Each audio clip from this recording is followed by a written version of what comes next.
Ladies and gentlemen, I have a very special guest today, Dean Jackson. He's been known as a marketing Buddha for a reason. He's been helping entrepreneurs to become more visible to their prospects. In other words, to give consumers what they need and want, and help entrepreneurs to make more money. Dean, I'm delightful to have you on our show. I'm excited to be here too. This is great. Okay.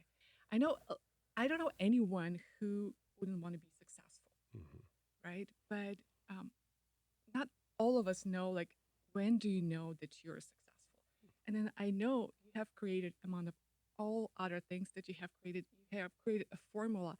I know I'm successful when. Right. Can you I love that you're starting off with that, because that is the drive of everything. I think what happens is, most people, when they're chasing success, but they're looking at it as some aspirational thing in the future.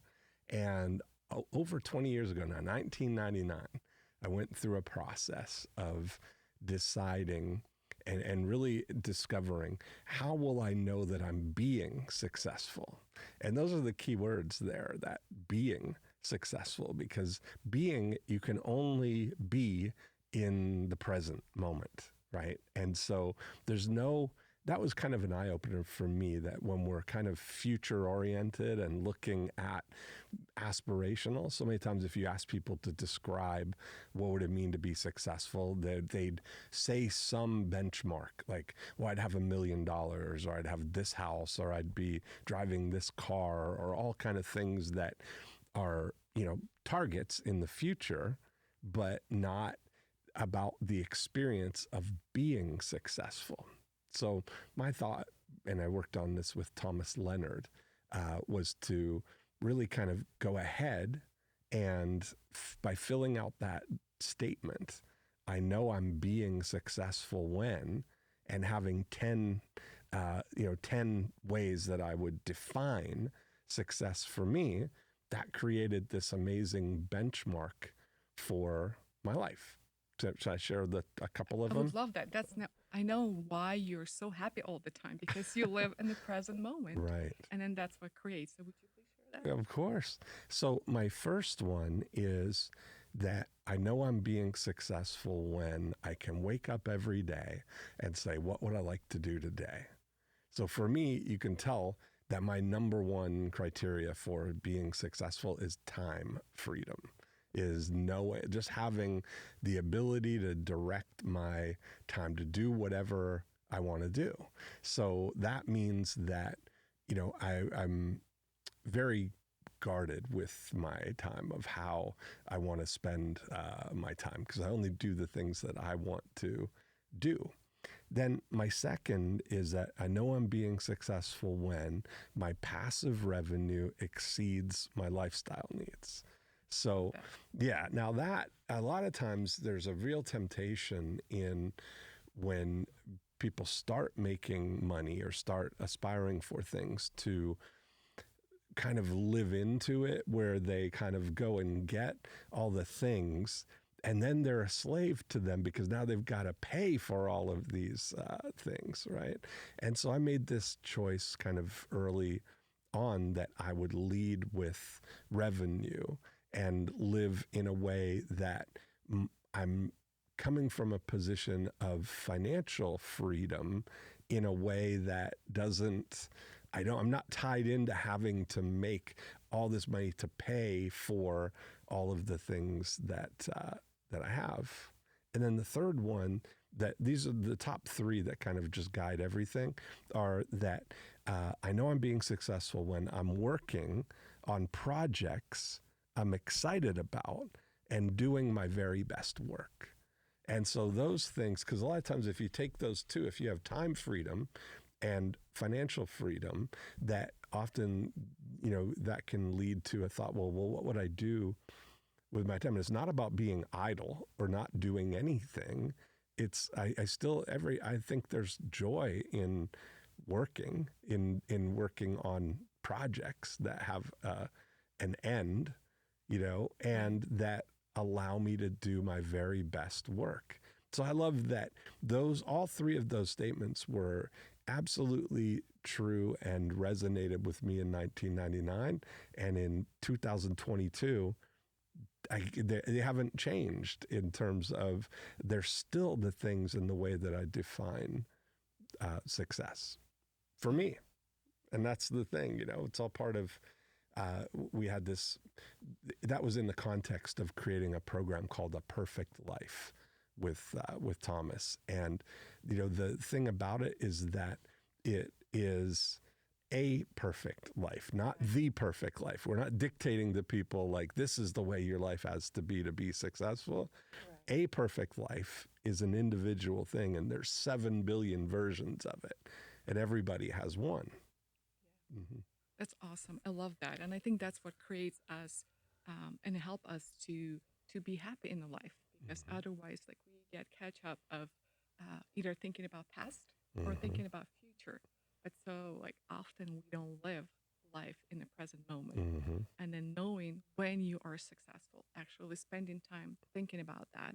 And I know that about you, that you spend every single day time to think about and then to write about. And that's why how you come up with those smart ideas all the time, because you actually you devote that time to think about this. That's the thing. And you see me all the time in my journal, in writing or just thinking about things. That's my favorite place to be. And honestly, I probably spend more time thinking about things than doing things.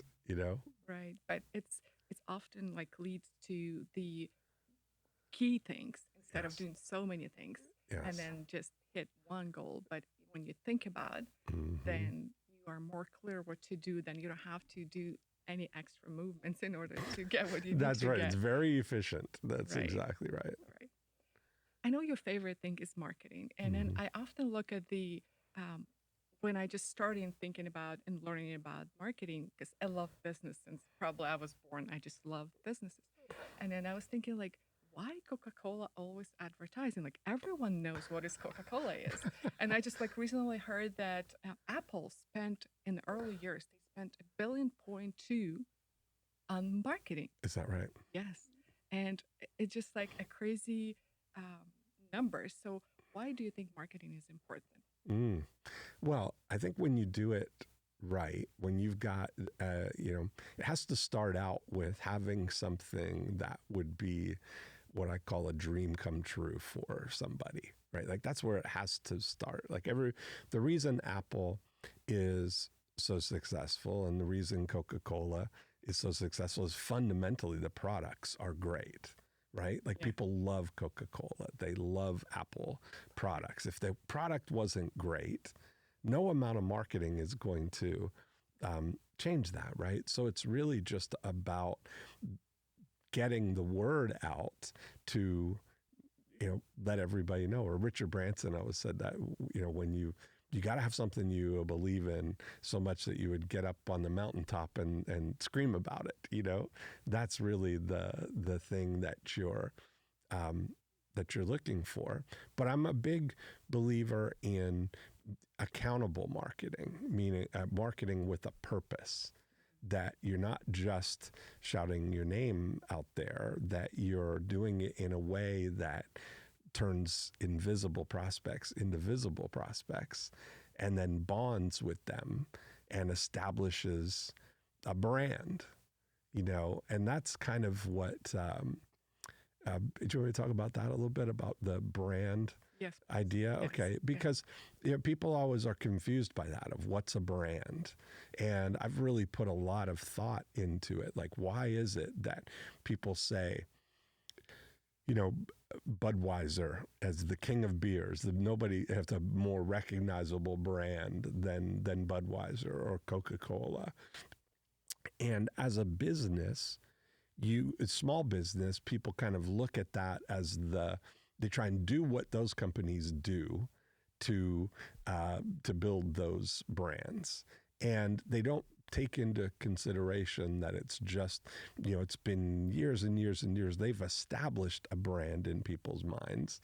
But the definition of what we use for a brand is I use an acronym for brand, which is BRAND, a buying reflex affecting now decisions. And that's what we want to establish in people's minds, is a buying reflex when they're faced with a decision about your product category, right? So what Budweiser has done is better than anybody, better than any other beer, is that when people say, would you like a beer? I'll have a Bud. That's the reflex that people have, right? But that doesn't, so when you look at that in the scope of it, how broadly they've established that brand, you would almost feel like there's no hope. How do you overcome? You have to spend more or do more. But the reality is, we're looking for depth of brand, and in the minds of one person at a time. What really helped with that was Ray Dalio. You and I watched that Ray Dalio video about how the markets work, the markets explained.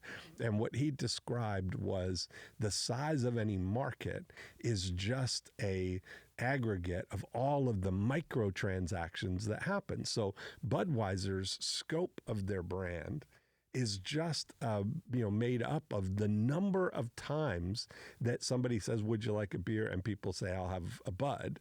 So it's that way, but only each individual's brand is only established in one mind at a time.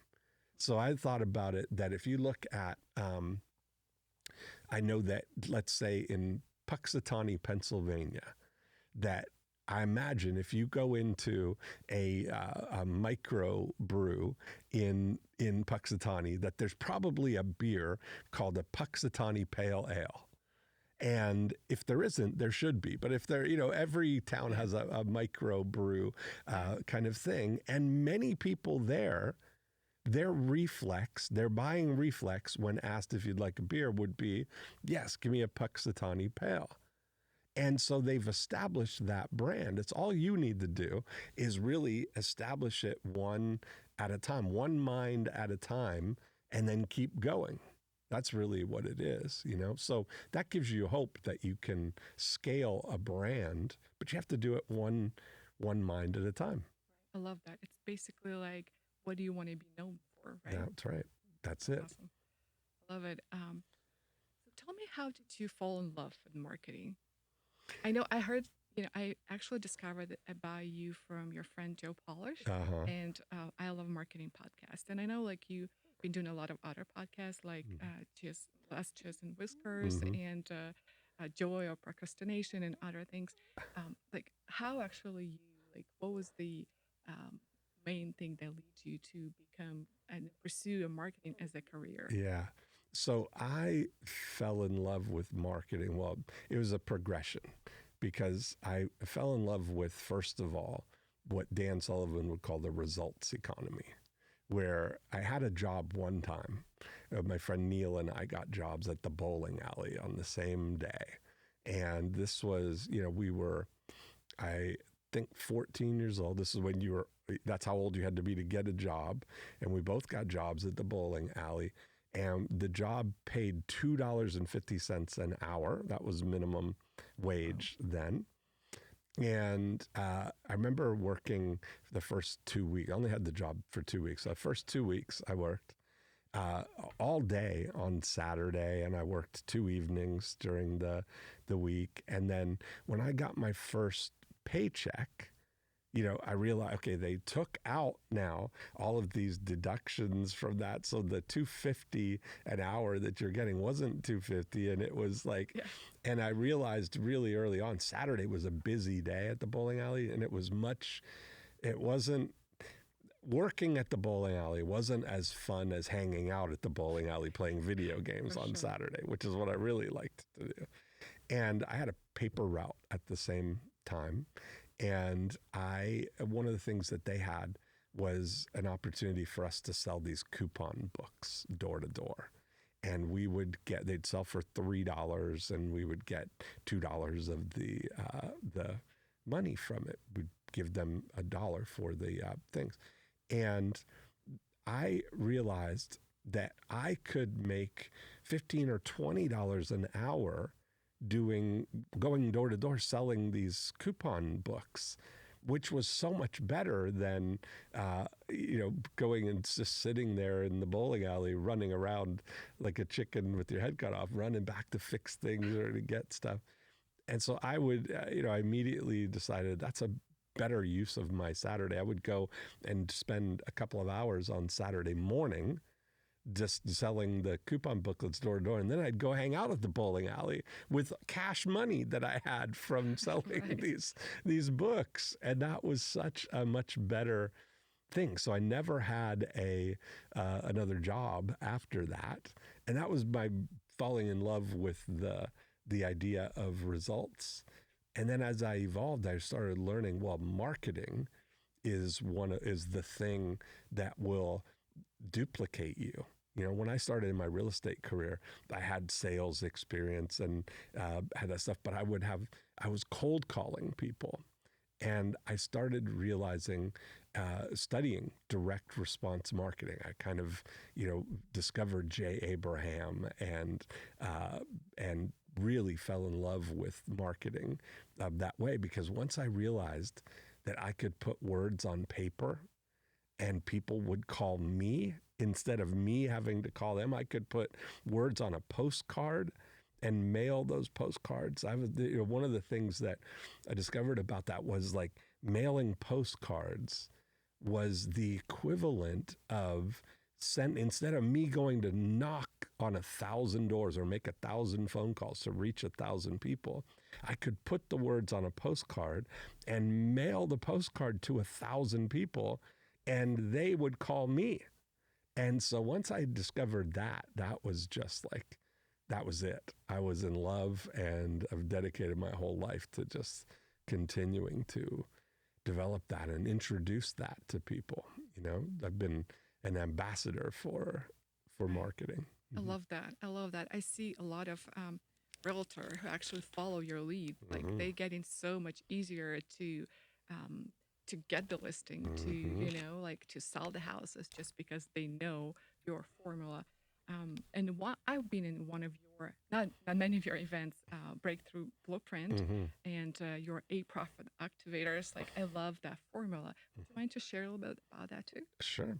That's really, so when Joe Polish and I started the I Love Marketing podcast, that was the framework that I established for our, um, you know, context for everything. So, we've got our basic philosophy is to break a business into 3 independent units. So we talk about it as the before unit, the during unit, and the after unit. Now, the during unit is the part of the business that does what it is you do. So if you look at your amazing brows and lashes studio, that the during unit is the moment people walk in the door, they call to set up an appointment till the time they walk out, and maybe you call to follow up with them or text them to make sure how are your eyebrows doing or whatever. That during unit is the part of the business that does what it is that you do.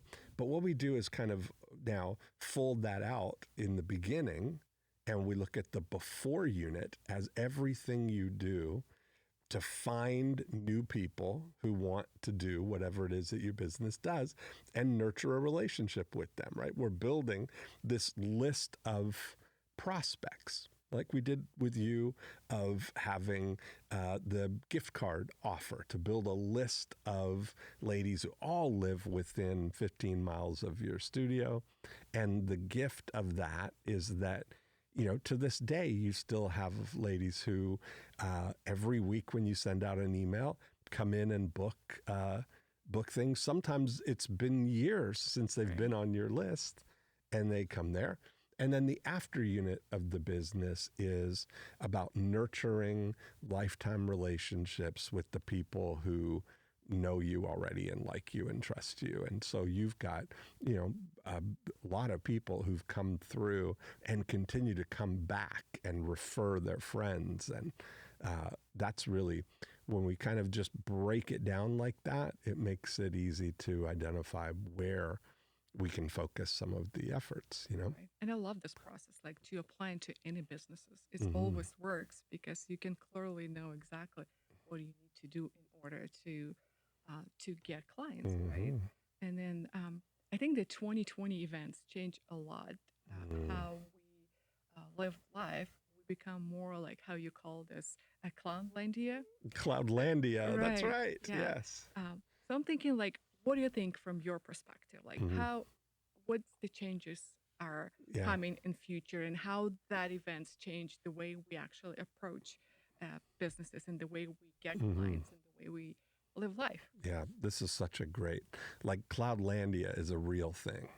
And that's a name that I've gave to it. And you realize when we were all locked down and everybody was, in their own world, Zoom became like really important that you could connect with people by video. So everybody knows how to use Zoom and everybody knows how to connect with people. And then you realize, oh, this is pretty great. We could be in a room. And so you know that I've done all of my events have traditionally been like live in a room with people in a room like this, 12 people at a time. And you get a real sense of intimacy around it.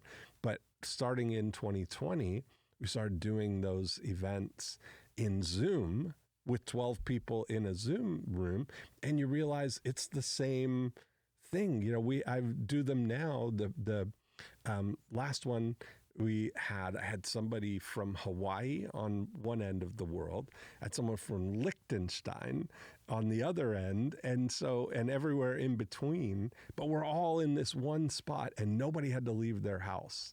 And so this Cloudlandia is like this whole existence that we have just in the cloud. And I think it's even as a society, we spend more of our lives in Cloudlandia For than we sure. do in the real world now. And so recognizing that and really capitalizing on it is an amazing opportunity. I'm still wrapping my mind around all the possibilities Possibilities. there, you know? Uh, So people think that it's too late to start the business because the market has been taken. There's a lot of people who are already famous. They already have a lot of success. So Mm-hmm. what do you think about that? And for example, I love to talk about Mr. Beast's Mm-hmm. approach to the business and Yeah. what he was able to create Yes. from the tools and Yeah. marketplace that we have now. Yeah, you hit it on the head. So Mr. Beast is the perfect, probably the I would say the second greatest example of what can happen in Cloudlandia. And there's never been a better time to start a business than now. You know, there's never, ever, ever been a better time to start a business than right now because virtually every single capability you need to start a business is available online and in the cloud. And Mr. Beast is the perfect example of that. And I've really been identifying or observing this, and I identified a formula that they use that I call the VCR formula. And this is a blueprint that anybody can use, just looking for these VCR components. And so the V is vision. You got to have this, you got to be able to see something as an opportunity that other people don't see or have a desire that this is what I want to do. Then you need the capabilities to make that happen, which are almost all available online, available to hire them or available to collaborate with people. And then R is for reach. So the formula is vision plus capabilities multiplied by reach. And that's the formula that more people are becoming billionaires right now faster than ever. And Mr. Beast is one of those examples of he had this vision that he wanted to create a Mr. Beast burger. right? Like if I had a restaurant, this is what I would serve, like the vision of it, right? These Beast burgers, this is how I like my hamburgers. And then some of the guys around him, this is one of his guys on his team, this is the chicken sandwich that they like. And these are the kind of fries Mr. Beast has. And they created a whole menu of what they would serve in this restaurant. Now, they need the capabilities to do it. Now, if up until a few years ago, if you were going to start a restaurant, you would have to go find a location, and then you'd get a kitchen, and you'd build it all out and hire people and train them to do the things and all of that. But what he did was he partnered with a company called Virtual Dining Concepts. And what they do is they help restaurant owners with excess capacity in their kitchens partner with people to do virtual dining concepts where, let's say, you're only at 50% capacity with your restaurant because of COVID and people were not coming in, but everybody's ordering on Grubhub and on DoorDash or whatever. So if you've got the equipment, you've got a fryer and you've got a oven and freezer and all the things that you need to do it, you could easily prepare the menu for Mr. Beast. There's 23 items that you have to keep in stock to make the entire menu. They send you the branded packaging and everything. So all they have to do as a restaurant owner is make the food, put it in the Mr. Beast branding packaging, and put it over there on the counter, and somebody's going to come and pick it up and deliver it to whoever ordered. It just comes through on a tablet, and you're using the excess capacity you have. You're getting revenue for that, but you're not having to do any of the marketing or any of the things because Mr. Beast has the reach.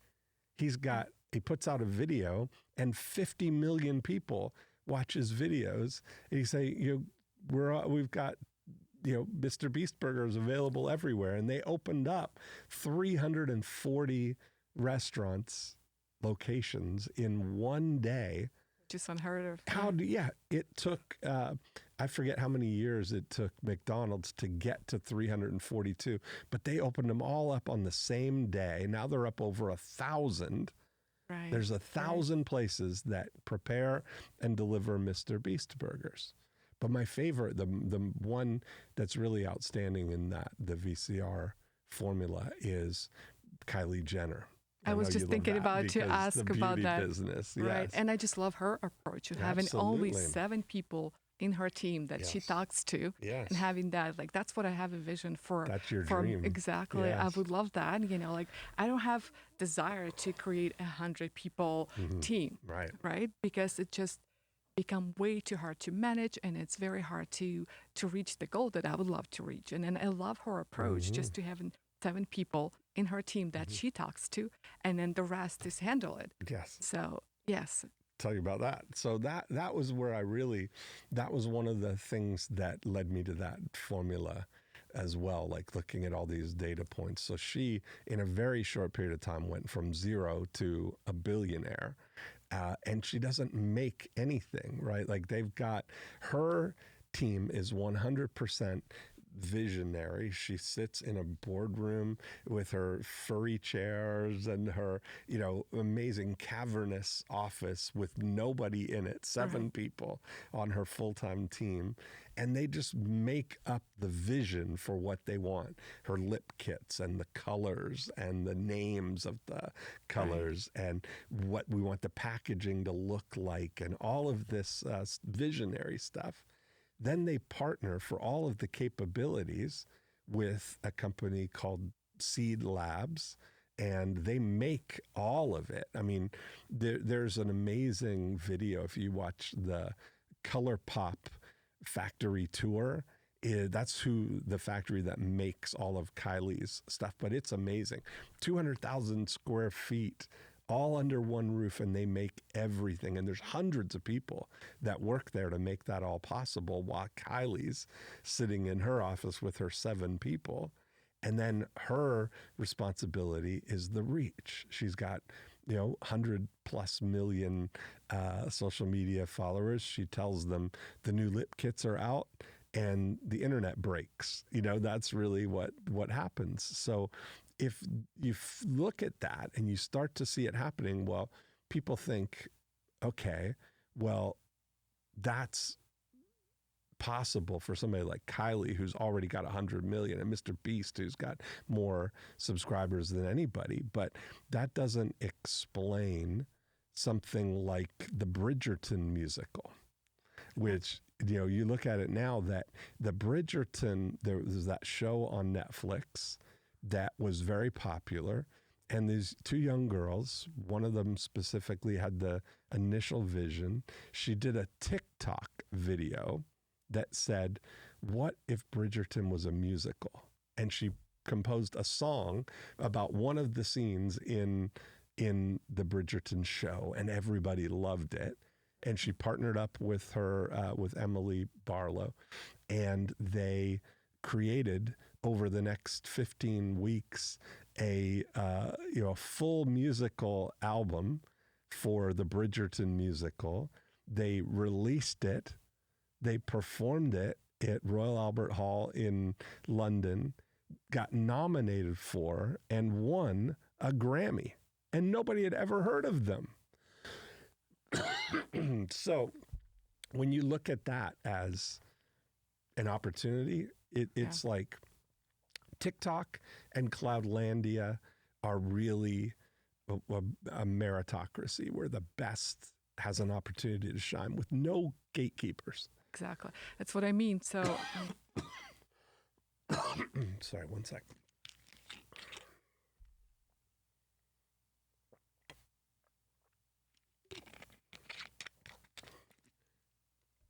Okay.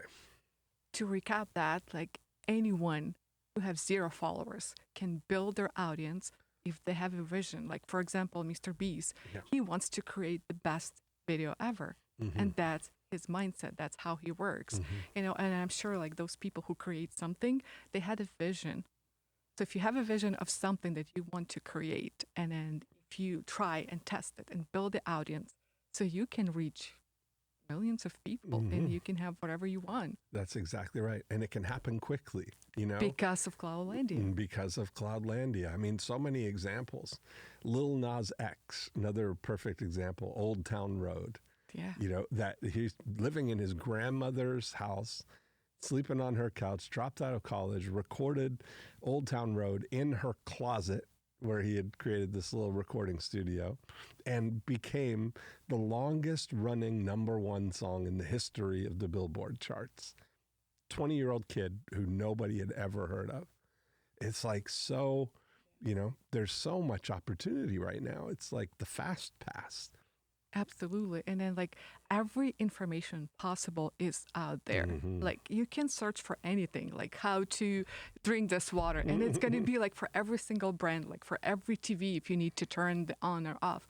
It's just like how to fix anything. Like everything is available right now. It was just funny because I had that conversation with my friend, and she was asking like, what do you think? Like, I want to open this business. Like, I have no idea. Maybe I should buy like a Reddit business, like that it already exists. And I just said, listen, there's one website that's called Google. And then she was like so serious. She's like, okay, I need to write that down, Yeah. And I was just like, it was just so amazing because literally like you can find any information to build anything you want, as long as you have a vision and as long as you're willing to be persistent and consistent to reach your goal. And every capability you need, every supplier you need, every component that you need for anything. I mean, I see you with all of these packages coming from China where you're not afraid you're an inventor at heart. That's what I've loved observing about you, as putting things together, reaching out to factories in China to send sample things, and you're always scheming for how to, create something and brand it. And I've been amazed to watch it all unfold, Absolutely, yes. And then now it comes to the who, not how. Like, I love this concept. Can you share a little bit more about your vision to that? Yes. That was really a thing that observing about procrastination, about why people procrastinate things. Me specifically, I was looking like, what's going on? And I observe me as my favorite subject to kind of dissect and look at and say, what's going on here? And you start to think about whenever you're procrastinating something, it's usually because you don't know how or don't want to do, there's resistance to what the next step of something is, and I started realizing that there's two paths that you can take. If you've got an idea, that you've got a vision, you want to do something, you can either ask the question, well, how do I do that? Meaning you got to go to Google and look things up, Right. and you can learn how to do anything. But then you've got to spend time learning how to do it. And then you actually still have to do it slowly and poorly, probably, because it's your first time and you're not great at it. And then you're done. But if you, instead of asking how, ask yourself who could do this? And then you're all the way done. You go from who to done. You don't have to worry about any of the how. You bypass all of that. We're in this studio right here. This is the perfect example of this, because I started thinking how I want to do, come back and do podcasts, but video podcasts. And I was thinking about creating a studio in my office, like taking one of the rooms and converting it in. And I'm catching myself in my journal thinking about like what cameras am I going to need? What should we have as the background? What lighting? All this stuff. Like, how do I set up this studio to be able to do it? And I caught myself, and I realized that this studio is literally 200 yards from my office, and they've got everything that we need to do it. Ready to and go. I left the cafe. My operations guy, Stuart, was with me. We went right here. I talked to Juan, the owner. I said, can I just use this studio? Can I pay to do, recordings here? And he said, of course. And we literally set up a time for the next morning. And I bypassed all of that time that it would have taken to research cameras and set them all up. And so now I'm committed now for the next 12 weeks. Every Tuesday morning we come here, and all of that for less than the cost of even one of the cameras that are here. Right. So it's such a fast track when you just get yourself to thinking, well, who could do something, as opposed to how do I do something? How can I leap forward here with this? Yeah. Right. I love that. Yes. And then especially like when it comes to entrepreneurs, like when they're trying to do a lot of things by themselves, and then that way you like how you can free your time by buying time. Yes. So basically you not trade your time for your hours for Right. money, but you actually buy time. Yes. So then you can do things that matter, and that Yes. makes your boat go faster. So you Right. can run your business, and then you Yes. can grow and become the way you want to be. Yeah. It's a thing that when you get up the ladder, when you kind of progress, that on the bottom of the pyramid is that the lowest like paying type of thing is actually being the one who does the stuff. If you go one layer up, if you're managing the people who do the stuff, that's a more Different dollar level. per Yes. hour thing. But where the next one is when you're the visionary, it's your vision that people are managing to have other things done. You want to keep pushing yourself up to That's what I love. that Yes. level. You got your vision and other people's capabilities. That's the big, Right. that's right. what Cloudlandia is all about for us. Right. And that's how you create the financial freedom, because that's the difference between, because you're willing to take a risk That's right. to build something That's exactly that right. would create impact and help Yes. others to get what they want. hmm When you get your ideas, that's really the big thing, is getting your ideas and then putting money behind them to make them a reality. Right. That's the most satisfying too, right? Like I've loved watching your evolution of seeing, you doing microblading for people in the studio, and now having a thriving studio that other people are doing all of the treatments while you're creating vision and moving on to Right. the next level. It's kind of exciting to see. Absolutely, yes. What do you want to be known for? Well, I think that's a great question, because I think about that when I look back now and reflect on, everything, when I look at everything that I've done and all the things, the impact, the things that I've created are in the world, it's like, I like that. I like this idea of being a catalyst, like I look at even just that who, not how context of the things that get into the world because of my ideas or my vision, that Dan and Ben Hardy wrote that Who Not How book, Yes. and that's out in the world, but it was by From your concept. ideas. Exactly. Yeah. Or landing pages, or like there's Yes. like so many great, or 9-word emails. Yes. So many things that you have created because of you spending time. Because of spending time and thinking about how can you impact others. Yeah. So I love that. What excites you the most? I still love cracking the code on something. I still love like solving marketing puzzles. It's like, I liken it a lot to like writing a hit song. I love like getting a new idea and, writing a new headline or a new book or a new lead generation, a new thing that solves a puzzle for someone. I love that more than anything. And I will continue to do that. That's why, I know I'm being successful when I'm working on projects I'm excited about. And what still excites me is marketing, cracking the marketing things. I like to create things that can scale more than I like the idea of scaling something. Once I figure it out, it's like it's boring to me to continue to like just take this one thing and do that again and again. I want to keep writing new songs, Right. I love that. And then the amazing thing that you start with the approach of thinking about one person, how you can help one person. But in reality, it's end up helping millions, because the approach is so universal, because we all like need so many same things in life. And then you being able to crack those codes are amazing. So how can people find out more about you?